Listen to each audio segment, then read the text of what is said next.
Insya Allah pada malam ini kita akan mulai mengetuk kalbu, membahas bab ar-ridha. Sudah jadi bahasa Indonesia ridha. Bahasa orang Pekanbarunya apa?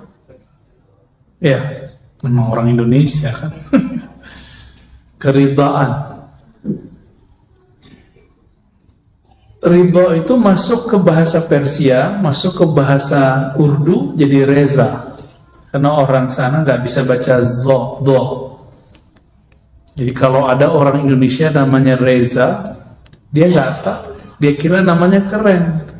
Orang ikut ke, ya sebenarnya memang keren kan? Ridho. Secara harfiah ridho berarti menerima. Perasaan menerima disebut ridho secara harfiah. Namun secara hakikah, karena hakikat itu rasa yang didapat oleh seorang kekasih Allah, maka beda imam, beda definisi. Di Quran surah Al-Bayyinah, radhiyallahu anhum wa radu'an. Allah ridha kepada mereka, mereka pun ridha kepada Allah. Maka ada satu kaidah, seseorang tidak akan mencapai keridhaan sampai Allah sudah ridha kepadanya. Ridha Allah itu azali, qadim. Ridhonya kita baru di alam ini. Imam Ibnu Abi Bakar Ar-Razi, namanya ada Ar-Razi juga, tapi itu Ar-Razi yang beneran Ar-Razi. Kalau ini Ar-Razian ini ya. Beliau menyebutkan satu kalimat yang membuat saya kemudian malu untuk membicarakan ridha. Apa kata beliau? Ar-ridha as-surur fil qalb bimurril qada. Ridha itu jika hatimu gembira, jika hatimu merasakan manis di saat ada takdir yang pahit. Saya mau tanya nih, ini corona takdir Allah bukan? Serius? Atau takdir Cina? Takdir Amerika? Takdir Zionis? Nggak ada urusan. Walaupun di sana munculnya itu asbab. Kalau Allah tidak izin, nggak jadi. Jadi kalau sudah berakidah Ahlus Sunnah, jangan lagi nyalahin Cina, Amerika, Israel. Udah kita terima. Raditu billahi Rabbah. Aku ridha kepada Allah yang telah menetapkan, mengizinkan setahunan ini kita berdamai dengan, berdamai, jangan berkelahi sama corona ya. Ini kan sudah mulai berdamai ini. Dulu kita takut loh lagi ke masjid, ke pasar, itu sampai ada ibu-ibu bentak orang di depannya, di belakangnya, kiri kanannya cuma mendekat, pakai plastik, lengkap semua, ketakutan. Padahal coronanya di mana, dianya di mana, ya. Jazakallah. Ya. Jadi apa kata Imam Ibnu Abi Bakar Ar-Razi? Punya kitab dia Hadaik namanya. Ridha itu kamu merasakan manisnya takdir saat takdir itu pahit. Awal-awal corona terasa pahit ya. Pahit sekali ya. Pahitnya di mana Pak? Di dompet ya. Semua orang. Ini bukan berarti ini nggak ada, ini ada. Ini sudah ketentuan Allah Subhanahu wa Ta'ala. Saya mau tanya yang kedua, benar nih takdir? Ya, takdir Allah bukan? Ridho nggak sama takdir Allah? Jadi ridho nggak sekarang ada corona?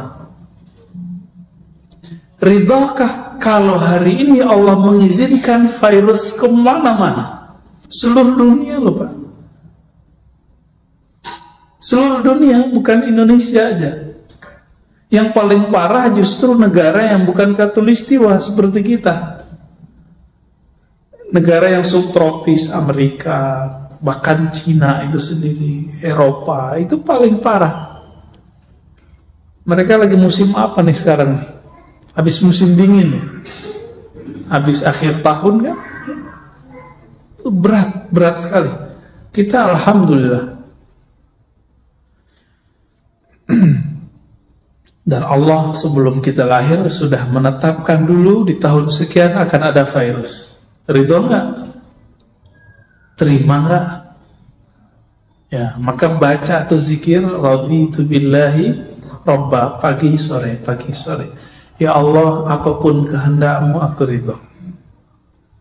Apapun kehendakmu aku ridho. Dan saya mohon maaf melihat banyak hari ini yang ngaku pejuang-pejuang dakwah itu cuma di mulut, nggak ada ridhonya. Kalau sudah tidak ada ridho, muncullah khawarij dalam dirinya, ekstrim. Jadi kenapa muncul aliran khawarij? Karena mereka tidak percaya kepada takdir. Nauzubillah min dzalik. Tadi di Quran radhiyallahu anhum wa radu'an. Di dalam surat Al-Mumtahanah ayat terakhir, Allah bicara juga tentang orang yang cinta kepada Allah. Orang yang cinta kepada Allah itu dikuatkan di dalam dirinya Ruhul Kudus. Ada Roh Kudus. Ini bukan Roh Kudus agama sebelah ya. Beda ini. Jadi ternyata di dalam diri kita ada namanya tubuh fisik. Ini dia. Ridho bukan pada tubuh. Ridho tumbuh bukan di tubuh. Di dalam diri kita ada yang disebut nafs, jiwa. Di sini mulai buah-buah keridhaan ada efeknya. Tapi ridho bukan di situ. Di mana mulai ada ridho? Ridho adanya di qalbu. Jadi di dalam nafs, dalam jiwa kita ada yang terdalam lagi namanya qalbu. Allah yang Allah pandang qalbu. Jadi malam ini Allah tidak pandang kopiah saya hitam, saya pakai gamis, pakai jubah, itu Allah nggak pandang. Makanya orang jingkrang nggak ada urusan. Yang Allah urus itu qalbunya sombong atau tidak sombong. Sekarang ada disorientasi, fokusnya di jingkrangnya. Enggak. Sama ini. Ridho itu urusan qalbu. Sebagaimana yang lain-lain itu urusan qalbu. Qalbu ini kiblatnya dua aja. Kalau enggak Allah, selain Allah. Jadi waktu kita baca wajah, aku hadapkan wajahku kepada pencipta langit dan bumi. Itu yang berhadap siapa? Tubuh. Tubuh ngadap ke tembok. Kalau depan Ka'bah, ngadap ke Ka'bah. Apakah Allah di Ka'bah? Kan enggak. Allah kan bukan benda, jadi nggak perlu bertempat. Jadi tubuh ini berkiblat kepada Ka'bah. Qalbu berkiblat kepada Rabbul Ka'bah. Allah yang memuliakan Ka'bah. Jadi Allah pandang qalbu. Jadi urusan ridho bukan urusan lidah, tapi lidah itu terjemahan yang di qalbu. Jika ridho belum muncul di qalbu, bisa diajar dari luar. Maka zikirlah itu raditu billahi rabba wa bil islami dina wa bi muhammadin nabiyya wa rasulah. Ya. Kalau mau yang lengkap, wa bi sayyidina Muhammad nabiyya wa rasulah. Ridho itu boleh juga diartikan usaha seorang hamba berbaik sangka kepada Allah Subhanahu wa ta'ala. Kalau tadi kita cerita virus, sekarang cerita hari-harian. Hidup kita dua aja, kalau nggak taat maksiat, benar nggak? Benar ya? Taat maksiat, susah senang, sedih bahagia, hidup mati, begitu aja terus. Setiap saat bangun sadar, tidur mati, hanya dua.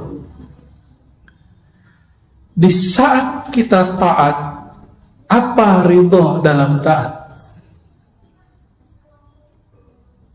Khusyuk nggak sholatnya tadi? Khusyuk nggak ridhonya? Enggak ya? Jujur aja, ya. Kusut ya, nggak apa-apa kok ya. Allah itu kalau sudah ridho, nggak peduli sholat orang itu khusyuk nggak khusyuk, yang Allah pandang kolbunya. Maka orang yang ridho dalam taat, dia tidak pernah merasa GR, nggak pernah merasa taatnya itu sesuatu. Bagi dia, ya Rob, jika sholatku ini untuk mendapatkan ridhomu, tentu tidak mungkin. Kenapa? Sholatku tidak khusyuk. Terus bagaimana? Ya Allah, Engkau maha tahu isi hatiku. Tolong tumbuhkan ridho dalam kolbuku. Maka ridho itu hadiah dari Allah Subhanahu wa ta'ala. Ini yang kita minta doa, Allahumma inna nas'alu ridhoka wal. Jadi ridho itu minta. Kalau nggak minta nggak dikasih. Orang-orang sombong kan udah ngerasa GR aja dengan tahajudnya, Senin Kemisnya, apalagi pengajiannya, udah ngerasa saya pasti diridhai Allah. Nah, ini hati-hati, talbisu iblis, apa istilahnya, gurur ya, manipulasi iblis kalau diterjemahin secara bebas.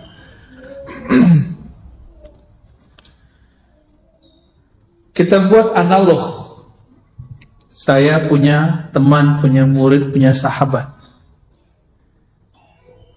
Saya ridho kepada dia, saya terima dia. Kalau saya sudah ridho, dia salah, saya maafkan nggak? Kita sayang sama anak. Anak kita salah, kita marah, tapi marahnya marah cinta, bukan marah benci. Maka jika Allah sudah ridho kepada hamba, jika ia marah, marahnya marah sayang. Jika Allah ridho kepada hamba, tidak khusyuk pun hamba, Allah terima salatnya. Allah kalau sudah ridho kepada hamba, hambanya tidak sempurna, Allah yang sempurnakan. Itulah makna radhiyallahu anhum wa radu'an. Jadi pada hakikatnya ridho itu dimulai dari Allah, baru kemudian bernatijah, berefek kepada zahir seseorang. Jadi setelah baca raditu billahi robba, amalkan ini juga setiap pagi dan sore. Allahumma inni as'aluka ridhaka wal jannah. As'alu ridhaka boleh, as'aluka ridhaka boleh ya. Itu harus diminta. Dan bagi saya itu wajib itu. Nggak minta ridho, mampus kita. Sholat kayak gini, baru takbir udah hilang kemana-mana. Ya. Ruku, tes aja deh ya. Saya nggak yakin sholat saya diterima Allah kalau ngandelin khusyuk. Padahal kata orang, saya ngaji tarekatnya lama Pak, ngaji hadisnya lama kata orang. Tapi kan saya tahu diri saya sendiri. Aib sendiri saya ngerti. Orang aja yang bilang abuya, ustadz, itu kan gelar manusia.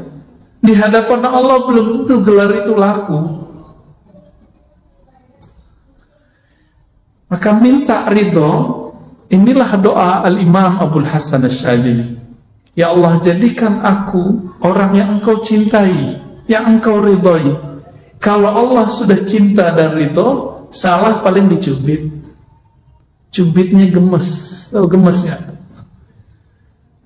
Apa istilah kampungnya, Pak? Enggak, galinggaman. Ya. Kosakatanya harus diulang lagi, Pak. Galinggaman. Nah, betul. Jadi kalau makhluk pun bisa begitu, maka Allah aula bidzalik. Allah lebih sempurna daripada itu.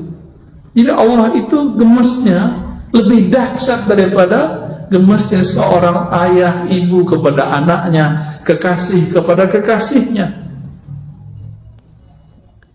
Allah jatuh cinta kepada Nabi Adam. Maka Nabi Adam, dibuatlah skenario Nabi Adam itu salah. Tapi salahnya Nabi Adam itu benar. Kalau Nabi Adam tidak salah, kita nggak ngumpul malam ini. Ya, nggak ada pengajian beginian. Benar nggak? Ruh kolbu itu makanannya majelis begini, Pak. Girang kolbu itu, kalau dia girang dia bisa nangis, dia bisa senyum, dia bisa bahagia, tahu-tahu udah azan aja. Itu girangnya kolbu. Jadi kalau kita pakai jamnya jam dinding itu emang terasa lama, tapi kalau pakai jam kolbu, yang lama terasa sebentar, yang sebentar terasa lama. Itu sebabnya kalau ada riwayat Nabi Adam itu sujudnya 40 tahun, saya percaya. Tapi riwayat yang sahih menurut saya 40 hari. Jadi ketika beliau diusir, ihbitu itu kan bahasa Arab habit, jatuh atau turun dari khayangan, kan kira-kira begitu ya, khayangan surga, turun ke bumi. Beliau sadar dan beliau sujud. Allah itu sangat girang melihat hambanya sujud, nangis. Maka disebutkan dalam banyak hadis Nabi yang dari hadis qudsi, wahai hambaku ya, jika engkau tidak merasa berdosa, aku akan datangkan hamba-hamba yang berdosa, lalu mereka minta ampun kepadaku. Jadi kalau kita ini merasa suci tiap hari, nanti kita dihabiskan oleh Allah. Allah ganti generasi ini dan datanglah orang-orang para pendosa, dan para pendosa ini manja kepada Allah. Ya Allah, saya salah, tolong maafin. Pernah gak melihat anak kita minta maaf kepada kita? Atau teman, pasangan, kekasih, setelah dia ngaku salah, cinta berlebih. Saya ketemu naik Grab, dia cerita tentang istrinya yang melakukan kesalahan besar. Kalau kita mungkin kita bunuh kali istri yang begitu. Istrinya minta maaf, dia nangis, istrinya nangis. Dia cerita kepada saya, Ustaz, saat itu cintaku kepada istriku bertambah setiap hari terus nambah. Jadi kadang-kadang orang itu mesti salah dulu baru jadi benar. Ya, alhamdulillah. Maka ridhonya orang yang taat tidak merasa suci, tidak merasa sempurna, merasakan bahwa ya Rabb, ini ibadah anugerah darimu. Ridhonya orang yang maksiat apa? Cepat kembali kepada Allah Subhanahu wa ta'ala. Ya. Adakah di dunia ini sesuatu terjadi tidak dengan izin Allah? Ada nggak? Oke, ini bukan jebakan ya. Taat terjadi di dunia nggak? Maksiat terjadi di dunia? Semuanya izin Allah nggak? Iya. Namun yang Allah ridho yang mana? Taat yang mana? Maka taat terbagi dua. Ada taat zahir, ada taat batin. Kepala sujud, tapi hati angkuh, merasa diri paling nyunnah, paling ikut sunnah Nabi. Masuk nggak? Nggak masuk. Jadi selama kita ini sujud, ruku, lalu masih merasa diri paling alim, paling suci di antara orang yang lain, sama yang di samping aja. Saya merasa lebih dikit, yang bersamping udah nggak ada terima sama Allah. Gawat nggak Pak? Gawat. Kadang-kadang Allah melirik, ini ada pendosa nih sholat di ujung soft, nggak kelihatan sama orang, bukan ustadz, bukan siapa-siapa, mungkin preman kali pendosa, tapi di kolbunya dia merasa, ya Allah, aku ini orang jahat ya Allah, datang ke rumahmu ingin mengadu. Waktu dia sujud dia nangis. Itu Allah lebih suka yang begitu. Tangisannya hamba yang mengaku salah itu lebih diterima daripada Allah, oleh Allah SWT, daripada kebanggaan orang taat dengan taatnya. Jadi taatnya kolbu apa? Memandang bahwa taatnya adalah hadiah dari Allah SWT. Ini saya sering ulang-ulang supaya tidak hilang dari alam bawah sadar kita. Kalau muazzin baca hayyalah salah, hayyalah falah, kita jawab apa? La haula wala quwwata. Ayo sholat. Jawabannya tiada daya untuk takbir, untuk sujud, untuk ruku, kecuali dengan izin Allah. Tapi ahlul haqaiq, ahli hakikat itu menjelaskan, la haula fit ta'ah wa la quwwata fil ma'siyah illa billah, kecuali dengan izin Allah. Tidak ada kesanggupan orang untuk taat dan juga maksiat kecuali izin Allah. Masalahnya ketika taat kolbunya ngapain? Setelah maksiat kolbunya ngapain? Ini Allah pandang cuma kolbu ya. Oleh karena itu, sahabat-sahabat yang makan Allah, jangan terlalu girang dengan amalan yang kita dapat. Tapi jangan putus asa juga dengan maksiat yang kita pernah lalui ya. Semuanya Allah yang atur. Kita ini dibuat pernah maksiat biar enggak merasa paling suci di antara manusia. Ini bapak-bapak yang merasa suci ini, itu suatu saat Allah akan lempar ke dunia hitam. Kalau Allah sayang, dilempar nanti ditarik. Ketika ditarik, bentar-bentar nangis, bentar-bentar tersentuh. Setiap kali melihat orang bermaksiat, dia tidak menghakimi orang. Dia, wah, saya juga begitu. Mungkin saya lebih hina daripada orang itu. Ini Pak rahasianya. Maka seorang yang sudah begini, baru dia masuk ke ranah namanya radiyah, mardiyah, jiwa yang ridho. Jadi jiwa yang ridho sumbernya di kolbu. Kolbunya sudah beres. Walaupun jiwanya masih belum beres, nggak apa-apa. Kolbunya yang penting beres, Pak.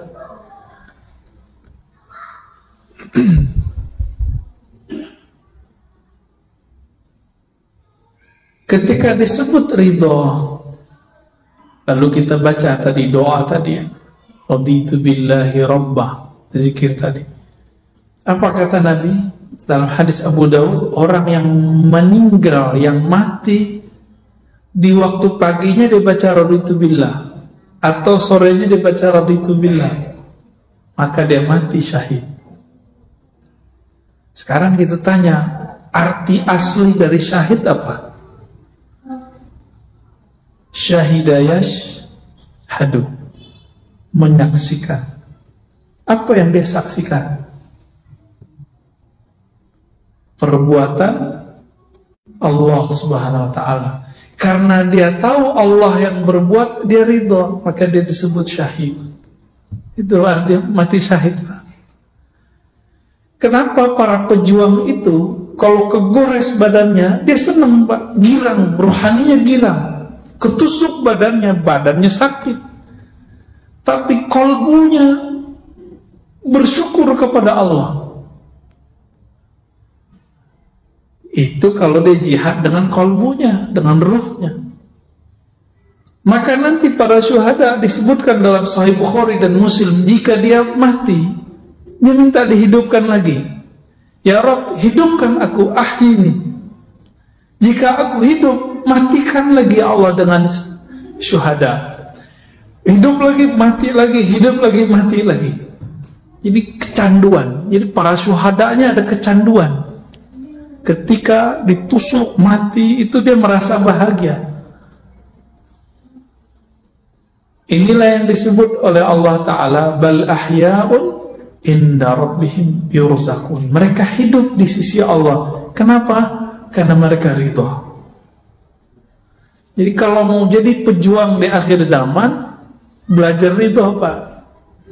Ini berpecah-pecah dikit, tersinggung dikit, baper, ya. Enggak, orang ridho itu di atas sabar. Maka Imam Ibnu Abi Bakar Ar-Razi mengatakan apa? Jika kamu tidak sanggup ridho, sabar aja. Berarti sabar di bawah ridho. Coba bandingkan nih makom sabar dengan ridho. Innallaha ma'as sabirin. Sesungguhnya Allah bersama orang yang sabar. Bagi ahli kalam, ahli akidah, kebersamaan ini majazi. Tapi bagi ahli hakikat, ahli qalbu, ahli rohani, ini ma'iyyah hakikiyah, kebersamaan hakiki. Allah benar-benar membersamai orang sabar. Sabar di atasnya sabar ada ridho. Kebayang, jika orang sabar bersama dengan Allah, kira-kira orang ridho bagaimana dengan Allah? Kebayang ya? Orang sabar itu punya backup. Kalau kita nih misalnya di backup oleh jenderal ini, preman itu, tapi belum tentu kan backup itu Allah, orang itu sayang sama kita kan belum tentu. Tapi kalau ridho di atasnya sabar, backupnya abadi. Kalau sabar ada batasnya, kalau ridho unlimited. Inilah kalamnya Sayyidina Nabi SAW. Apa kata beliau kepada ahli Badar? Ya'malu ma syi'tum fa innallaha qad ghafara lakum. Hai sahabatku ahli Badar, kekasih-kekasih Allah, 313 orang melawan ribuan orang. Mereka ridho, nggak satu pun mengeluh. Ingat, nggak satu pun mengeluh, karena mereka ridho. Ya Rabb, kami ridho, walaupun musuh 1 juta pun kami ridho. Cuma 313, Pak. Jangan dikira waktu kafir Quraisy perang itu nggak ada jin yang ikut. Banyak jin ikut, jin-jin kafir pada ikut. Jumlah orang Islam cuma 313. Akal kita, maka beragama jangan hanya pakai logika biasa, harus pakai rasionalitas tingkat nabi, tingkat wahli. Matematika kita biasa, 1 tambah 1 2. Tapi kalau matematika kenabian, kewalian, nggak begitu. 1 orang bisa jadi kekuatan yang ada dalam dirinya sama dengan 1000 orang. Masih ingat kisahnya Sayyidina Umar diminta oleh gubernur Amr bin Al-As, minta 4000 prajurit, yang dikirim cuma 4. Masih ingat? Jadi Umar kirim cuma 4 orang. Permintaannya berapa? 4000. Diprotes. Si gubernur bilang, wahai Amirul Mukminin, saya nggak main-main. Saya minta 4000, ente kasih 4 orang. Ini main-main ini. Umar kirim lagi. Kamu nggak tahu, 1 orang yang saya kirim itu spirit yang ada dalam dirinya sama dengan 1000 orang. Nah ini yang mau dicari ini. Ini kekuatannya bukan di mulut, bukan di takbir-takbiran mulu, Pak. Ya. Ini katanya kalau udah bisa takbiran bentak orang udah bisa berjuang. Sorry, nggak masuk. Ya, apa kata Nabi ketika orang suka takbir bentak? Irba'u ala anfusikum. Nanti kan sebelum 2024 ini kejadian lagi nih. Tunggu aja, Pak. Ya, antum udah lupa nih dengan ceramah ini. Ya. Orang nanti akan bertakbir lagi untuk bentak ustaz, bertakbir lagi bentak Habib. Nanti begitu, Pak.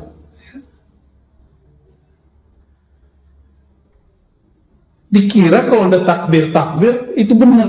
Ya belum tentu. Nabi itu bareng dengan sahabat. Mereka takbirnya lebay, berlebihan. Apa kata beliau? Irba'u ala anfusikum. Besarkan nama Allah itu di dalam dirimu dulu, baru takbir keluar. Gitu makna bebasnya. Ya.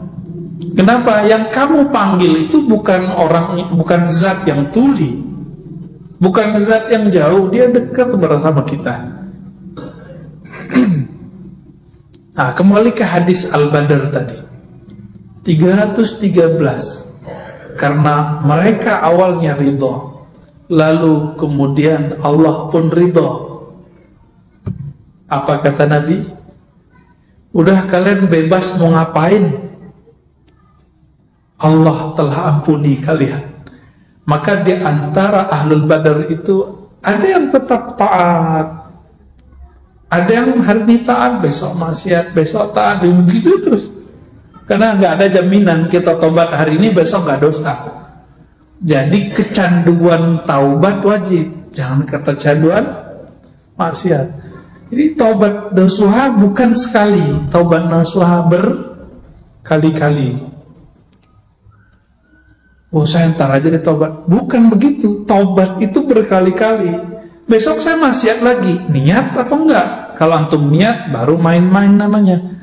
Yang penting hari ini kita nggak niat, itu baru disebut tobat. Ya Allah, saya niat nggak maksiat lagi besok, itu tobat namanya. Tapi besok niatnya tobat lagi gitu, ya. Maka ada sahabat yang kecanduan minum khamar, namanya Nuaiman, dan itu bukan satu, yang disebutkan cuma satu. Biasa hukum syariat berlaku, dijilid, dipukul 40, 80. Apa kata orang ke Sayyidina Umar? Nabi sudah wafat, Abu Bakar sudah wafat. Wahai Rasulullah, wahai Amirul Mukminin, itu musuh Allah, bunuh aja, uktuluhu, bunuh aja. Berarti di zaman Sayyidina Umar ada orang-orang yang suka berdarah-darah, benar nggak? Suka membunuh orang. Kalau mulai pemaksiat, wah ini pemaksiat nih, harus kita bantai nih. Halal darahnya udah ada di zaman Umar. Apalagi hari ini, Pak. Hari ini lebih dahsyat. Orang haus darah, zombie tapi berkopiah. Zombie berserban hari ini. Ngomongin darah aja ya, kafir, bid'ah, serem, Pak. Udah darurat begini nih. Tapi Allah masih sayang sama kita. Arab udah hancur kan, Yaman banyak nih mahasiswa Yaman udah pulang.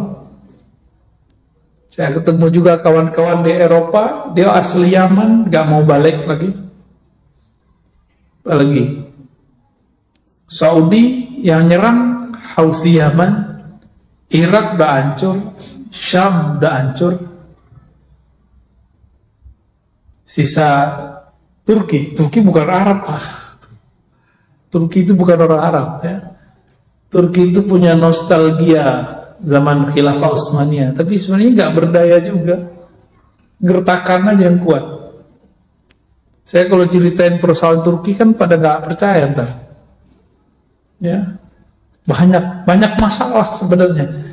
Berita yang kita dengar itu kan cuma separuh aja. Ya, yang sebenarnya kita nggak dengar, Pak.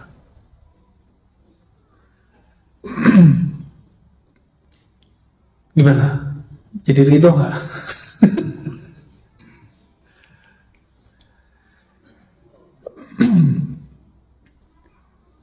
Jadi ridho melahirkan kepasrahan yang total. Maka ridho itu puncak dari tawakal. Oleh karena itu ada thariqah paling cepat supaya kita ridho. Zikirnya sudah kita tahu semua. Sekarang maknanya yang ditambahkan. Apa zikirnya? Qulu la ilaha illallah. Bacalah la ilaha illallah, tapi maknanya ditambah. La ilaha, tiada yang aku cintai kecuali Allah. Itu makna la ilaha, tiada yang berbuat kecuali Allah. Kalau benar nih kita cinta sama Allah, maka semua perbuatan Allah kita ridho, kita cinta. Berarti ridho sudah masuk dalam diri. Jadi apapun pekerjaan hari ini, Bapak Saudara makan Allah, apapun rezeki kita hari ini, besok, tahun depan, ridho nggak nih? Nggak yakin ya. Imam Abdul Hasan Sazili ngancem, apa kata beliau? Wailun summal wail, al-wail summal wail. Celaka, celaka, celaka. Orang yang ngaku percaya kepada Allah tapi tidak ridho kepada takdir Allah. Maka berkali-kali saya tanya, ridho nggak nih kondisi begini? Nabi dulu pernah nggak makan 3 tahun, Pak. Nggak makan kecuali daun-daun. Kalau zaman kayak gitu nanti muncul gimana? Antum mesti nyembah Allah dan bernabikan kepada Nabi Muhammad gak? Atau bilang, katanya kita nih bersama Allah, kok nggak ada bantuan dari Allah? Sahabat Nabi pernah nanya loh di Quran, apa kata mereka?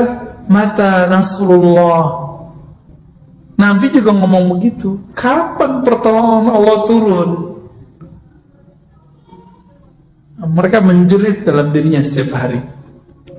Maka Bapak Saudara karena Allah sering-sering baca surah Al-Bayyinah itu dan akhir surat Mumtahanah. Nanti lihat karakter mereka.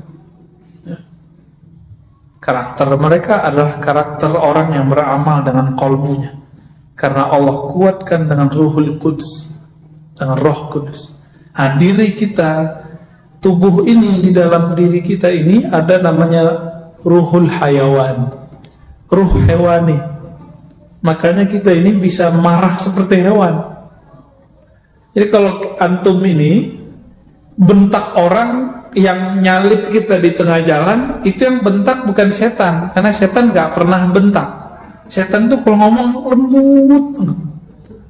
Serius ya? Udah ketemu setan belum? Jadi kalau ngomong kasar nih, ngomong jorok, itu sisi hewani. Yang kedua, di dalam diri kita ada sisi ruhun nabat. Ada ruh tumbuh. Ruh tumbuh itu ada di badan ini, di kulit, semuanya itu ada semua. Makanya pada tumbuh kan. Kalau nggak begitu, rambut kita nggak tumbuh. Nah, cuma ada yang dia terbatas, giginya nggak tumbuh lagi kan. Itu karena roh nabatnya segitu aja di atasnya.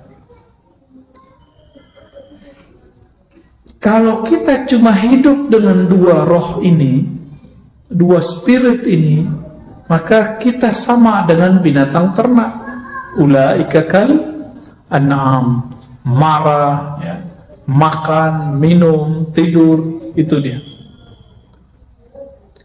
Maka Allah tiupkan ada roh yang suci namanya Ruhul Kudus. Jadi kita punya Ruh Kudus di dalam. Jadi kita ini punya sesuatu yang suci di dalam.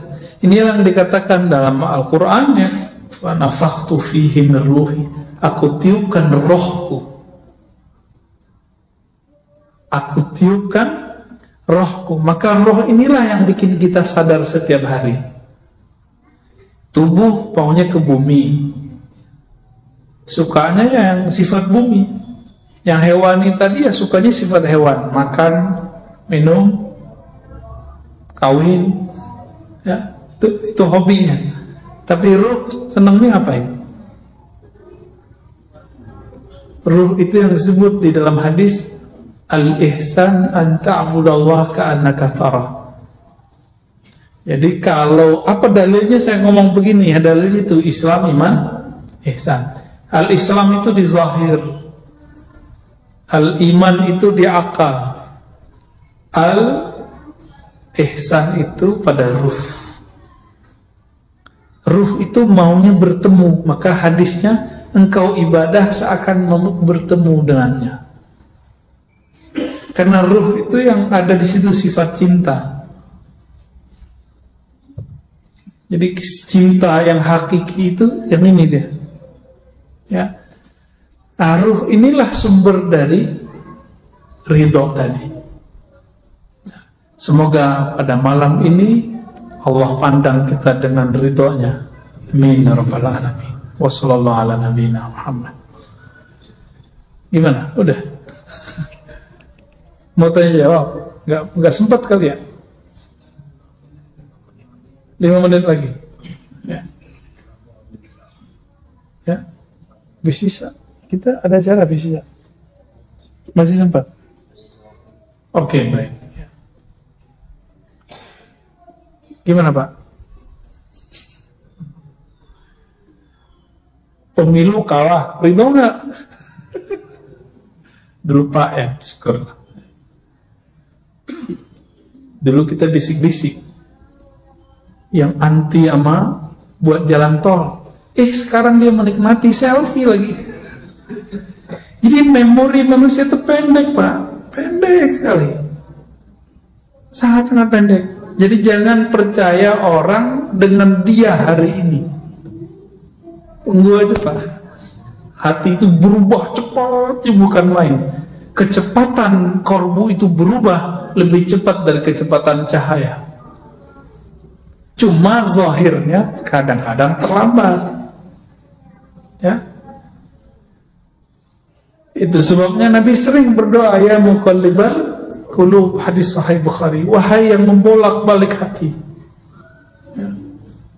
Saya menyaksikan dalam diri saya perubahan-perubahan itu. Ya. Berubah, dulu senang ini jadi nggak senang, dulu benci jadi suka, dulu suka jadi benci. Tapi ada yang nggak pernah saya benci. Mau dia salah gimana dia tetap senang. Nah, itu yang disebut cinta. Kalau nggak namanya simpatisan. Maka murid dalam tradisi ilmu zikir itu ada dua. Ada murid hakiki as-sadiq, ada murid al-kazib. Jadi jamaah itu ada dua. Ada jamaah simpatisan, ada jamaah hakiki. Kalau simpatisan itu mau cari pembenaran dari si ustadz. Kebetulan pemahaman ustadznya bisa menguatkan pemahaman dia. Tapi kalau jamaah hakiki itu bertahan sampai kiamat nanti, bahkan tembus sampai ke Shiratal Mustaqim. Nanti ditunggu nanti di depan surga sama gurunya itu. Itu yang mana? Yang murid jika dia ngaji kepada gurunya karena ingin mencari kebenaran, bukan mencari pembenaran dari dalam dirinya. Nah, kita yang mana nih Pak? Ya mohon maaf, kebanyakan orang begitu. Itu sebabnya cuma beda dikit di politik orangnya dibenci, beda dikit dalam persoalan fikih dibenci. Saya menyaksikan sendiri. Habib tengkar sama Habib itu cuma karena persoalan politik. Kebawa-bawa sampai ke persoalan agama. Nih ada Habib lagi tengkar masalah melihat Allah, ya kan? Ustaz mungkin gak melihat Allah 40 kali. Ya, itu sebenarnya gak usah dibahas, karena si Habib A ini beda politik dengan Habib B.